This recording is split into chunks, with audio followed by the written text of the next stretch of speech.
there we go. So this is like just the last couple of minutes, really. So yeah, what I really wanted to say was about the whole being mindfulness. I have some really good strategies as well, which on the one hand, like at least one of them isn't going to be new at all. But I always invite this. Ask yourself if the answer is, and I stole this from a man called Hal Elrod, who wrote a book called The Miracle Morning, which is just about structuring your mornings for success. It's great. I still mostly, when I can get up, do the Miracle Morning. And he always says, if you read something and your knee-jerk reaction, or hear something and your knee-jerk reaction is, yeah, I know, follow it up with, am I living it? I think Liz might have been laughing. Oh no, I thought you were laughing because I'd said that so many times, but you were pulling a face because you had your hair pulled. Bless you. I'm so happy to meet your kids finally. It's so lovely.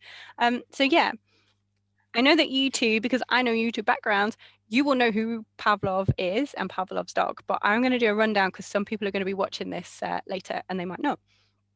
Or they might, not have done it for many years and not remember. So Pavlov, very, very short version, which cuts out most of it, conditioned his dog to start drooling when he heard a bell. And the way he did this was by always presenting food with a bell. So when the dog started salivating, he rang the bell. And then, as time went on, he just rang the bell and the dog would start drooling. This is conditioning. Pavlov's dog, famous. And I did mention this a bit at the start, but you can completely condition yourself. This is the amazing thing. It's like how the placebo effect works, even when you know it's a placebo. Even when you are told this is a placebo and given a bottle that says only contains sugar, it still makes the body do what the patient thinks it is. And they've done loads of like double-blind trials with this and things. And my favorite techniques, I talked about how I have the hair bubble. So when I'm completely with the kids, I turn my phone off and I shove it in a drawer, because otherwise I become digitally distracted so easily, especially when you work for yourself or when you've got a lot of things, like the whole mental load. And I get messages like, your food delivery is coming at what time? So make sure that the time is blocked off. And I put this hair bubble on my wrist. And then I'm me, so I literally say it out loud. I'm with my children now. And then sod everything else. I'm completely with my children. And it is completely about giving yourself permission to not do other stuff. It's giving, for me, it's giving myself permission to not answer my messages. I have an email thing, actually. If either of you probably won't have emailed me, but the email says, so when you send me an email, you get a message back that says, thank you very much for sending me an email. I only check my emails twice a day. The next time they are at 2:00 and 8:00 a day, Saigon time. I'll get back to you soon. And then I think it's a note that says something like, this helps me to better serve you when I'm with you. Because then when I'm with a client, I don't have my phone because I don't need my phone. I don't want my phone. I want to be completely there unless I'm on Kindle showing quotes. And it's like I give myself permission to not be, to fail at work for that 2-hour period, or I give myself permission to fail at running my household because I'm just with my kids. I give myself permission to not be good at being a wife by texting my husband. And, not that that's what it's about, but I give myself permission to not be good at everything else whilst I'm playing Snakes and Ladders for the 14th time. That's a big thing in our house, the Snakes and Ladders. Oh my goodness. And I know it's good for number. Just would like another game. But that's what they want. That's what they want from me. That's what they need from me right now. And the objective for that age are numbers up to 20. So it is a very good thing. I'm really sick of it. But that's what they need from me. And that's what I'm there for. And I can do that because I know that I can go to yoga afterwards. And I can give myself permission to not do such and such. So yeah, literally say to yourself, I give myself permission to not answer my phone. And you can even send messages to people, say, I'm not going to answer for 2 hours or 1 hour, or even start with half an hour if that's hard. I know John has like this big, horrible, chunky watch that he wears for work. And when he takes it off, it's got like a catch, and I see him do it. He like flicks it off and he's like, stupid watch gone. And he is fully like, he's home. And it's this Pavlov's dog, because the more you do it, the easier it gets, and you are able to be in that zone. And then just, if you lose it, it's just being compassionate. Oh, I'm thinking about something else. Okay, I'll come back now. Like when you're meditating and other thoughts come in, just push them away, because it's a long process. What was my other one? This is a good one. Thinking about the future, borrowing the future, and worrying about the next now. Is if you've got worry, we all have worries. Like, of course, we all have worries. We're living in a pandemic, and also we're just alive. Set yourself time to worry. Sounds stupid. Works with kids. A lot of us recommend it, and we recommend it at schools for kids. Set aside time to worry. Or if you have an anxious child, or they're anxious, say, about an exam or something, you can little feet, love it. If only she'd be worried about an exam. Yeah, exactly. Well, they all right, yeah, whatever. Set your worry time and just allow yourself to really feel it, because a lot of the time we don't allow ourselves to feel because, frankly, we've been conditioned not to. That is a feminist issue, although men have it as well, in that, the toxic masculinity of always being in control and all that stuff. So, from both sides, we people have been conditioned not to feel our feelings. And especially, the whole British stiff upper lip business, it's just stupid. But what we can do is we can give ourselves permission. I'm saying that a lot, but we can, because nobody else is going to do it. But we can say, okay, I give myself permission to worry. Go out for a walk and worry. And when you get bored of it, come back. And it's like, it's done. And it sounds really stupid, but it works. It's really nice. It is very much like that. You eventually get fed up with just worrying. Yeah, exactly. And you're like, oh, this is just silly. I want to go do something. But it also means that, when you're in the moment. So when I'm playing Snakes and Ladders with Teddy for like the 14th time that morning, and I start worrying about stuff in the future, like, oh my God, you're never going to learn like 21 to 30, whatever it is, that I can say to myself when I'm in that present moment, I can say to myself, when worries start creeping in, I don't need to worry right now. I'm going to save that and write it down on a post-it note or whatever, or just store it in my head to say, I'm not worrying right now. I am fully with my kids right now, because any other worries or, any other things that I think, oh, we need that from the shops, just write it down, get rid of it.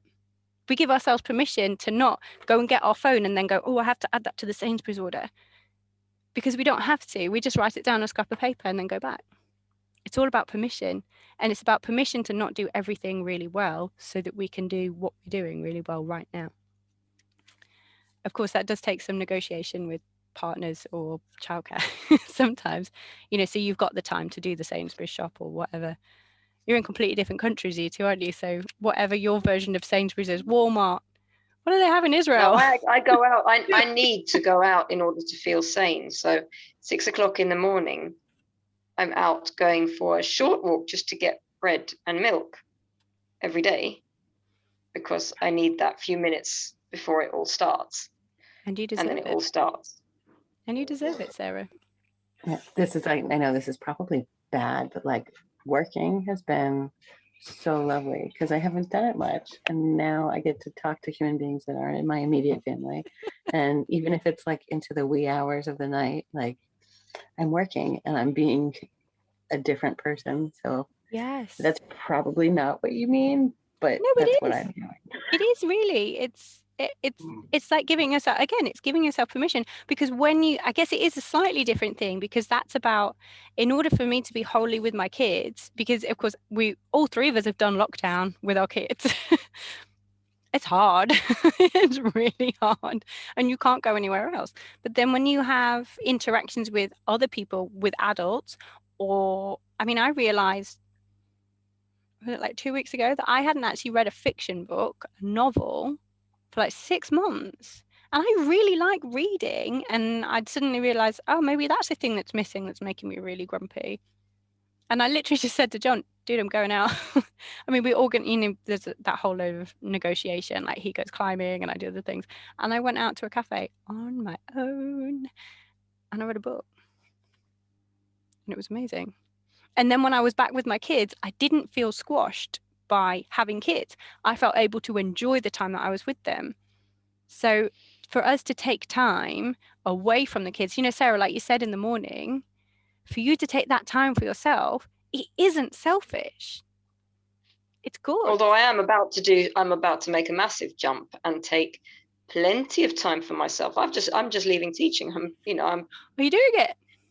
Yeah, I'm doing it. I'm definitely doing it. I've got 9 more weeks. I'm counting the days. I love the students. I love teaching, but I'm doing it. I'll have more time available for Michael. I'll have more time for Tamar. I'll go and visit her. For Liz, I don't live with my daughter. She comes to visit me, but I'll be able to visit her as well. And I will work from home, which will have its own challenges, but I want to do it, because if I don't do it now, it does. When am I going to do it?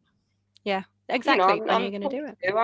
I'm ready to do it now. I'm starting now, and I think it will be the start of something really nice for the family, that I won't have to divide the time in the same way that I've been.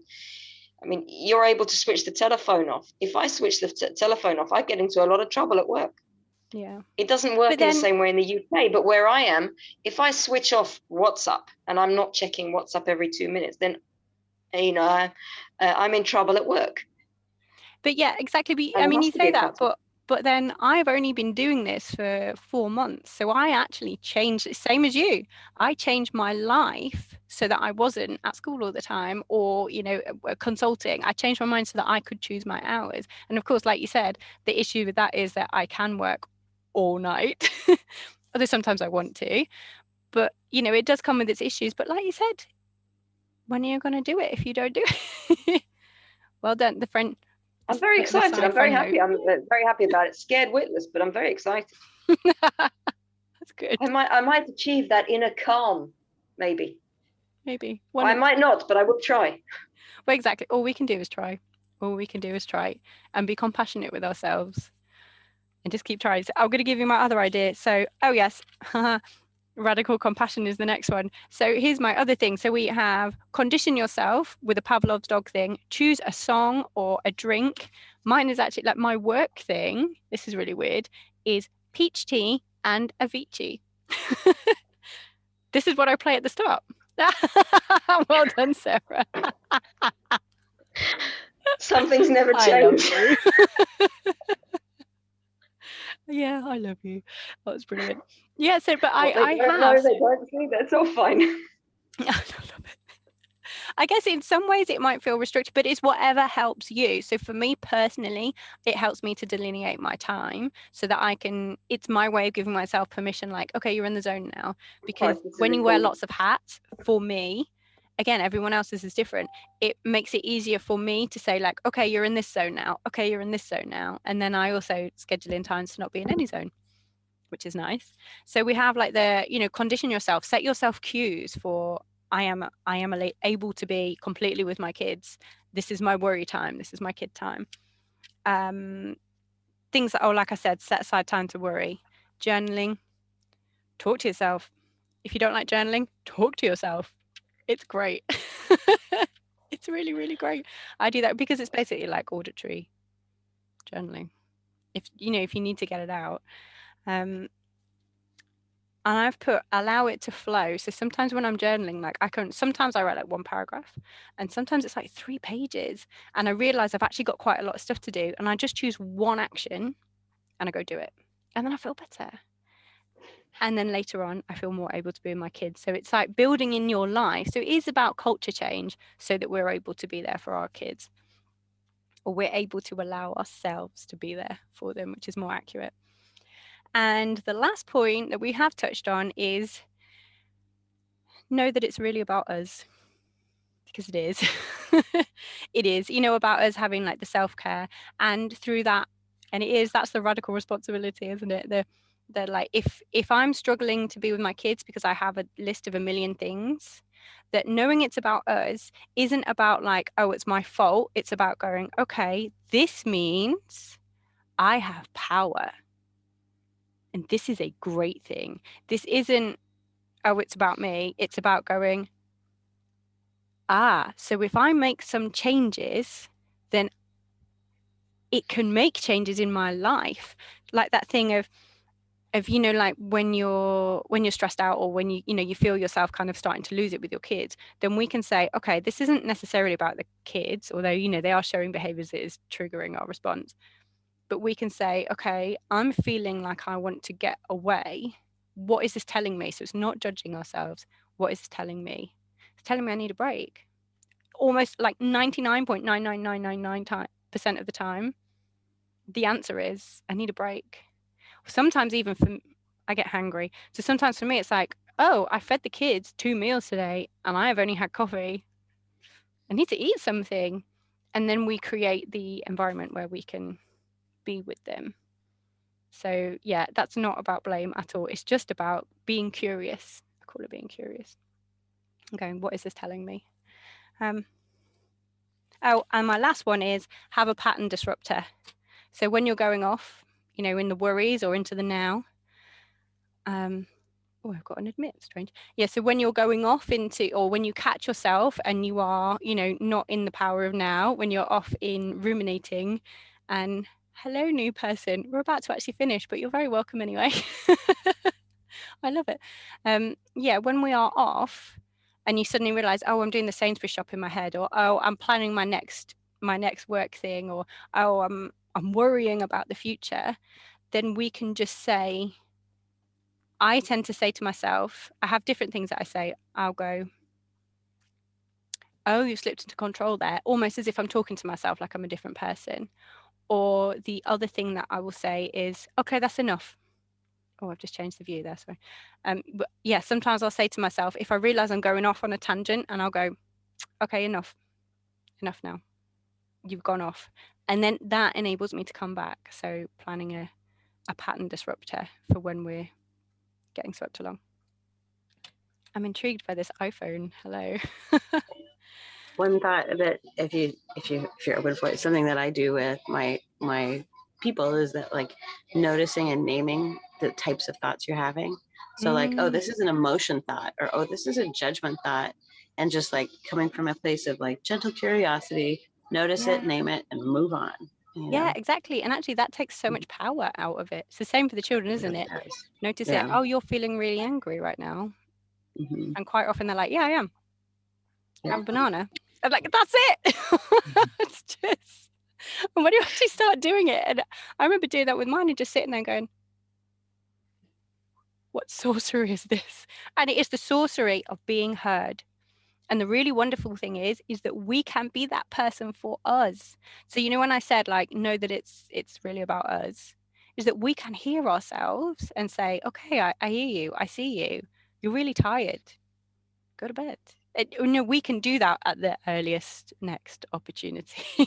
Obviously, I went to bed at 8 o'clock last night because I was miserable yesterday. I was not a cool person towards the end of the day because I was exhausted because I've been looking after 3 poorly kids for a week. Oh. But when then I acknowledged, I just said to John, like, I'm at the end now, and he was like, okay, go to bed. Okay, and I did, and he did bedtime on his own, and I went to sleep for all the kids.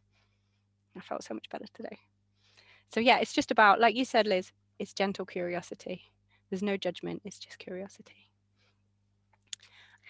Is there anything else that anybody would like to ask or add? Anything that's worked for you?